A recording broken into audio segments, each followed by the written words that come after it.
আর ভোটের মধ্যে নগদ টাকা আগ্নেয়াস্ত্র উদ্ধার, আটক বিজেপি নেতা স্বরাজ ঘোষ।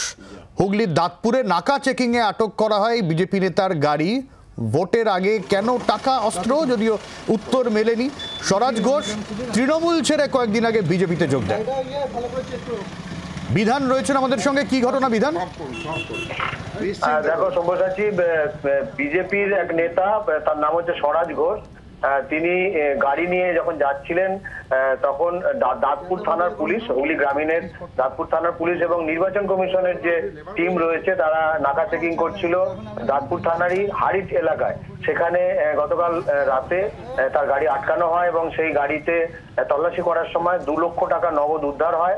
পাশাপাশি তার যে নিরাপত্তা রক্ষী রয়েছে তার কাছে 2টি আগ্নেয়াস্ত্র পাওয়া যায় এবং পুলিশ যেটা জানিয়েছে যে সেই আগ্নেয়াস্ত্রর লাইসেন্স তাদের কাছে আছে তারা দাবি করে। যদিও যেহেতু নির্বাচন চলছে এবং আজকে ভোট, সেই কারণে কিন্তু তাদের এই আগ্নেয়াস্ত্র রাখার কথা নয়। তারা সেরকম কোনো কাগজপত্র দেখাতে পারেনি জেলা শাসকের বা রিটার্নিং অফিসারের, যেই কারণে কিন্তু সে আগ্নেয়াস্ত্র বাজেয়াপ্ত করা হয়েছে। পাশাপাশি নগদ টাকা কোথায় কি উদ্দেশ্যে নিয়ে যাওয়া হচ্ছিল সেটা কিন্তু সদুত্তর না পাওয়ার কারণে সেই টাকাও বাজেয়াপ্ত করা হয়েছে পুলিশের পক্ষ থেকে। সব্যসাচী, অনেক ধন্যবাদ বিধান। বাংলার আওয়াজ, বাঙালির আবেগ, জি 24 ঘন্টা।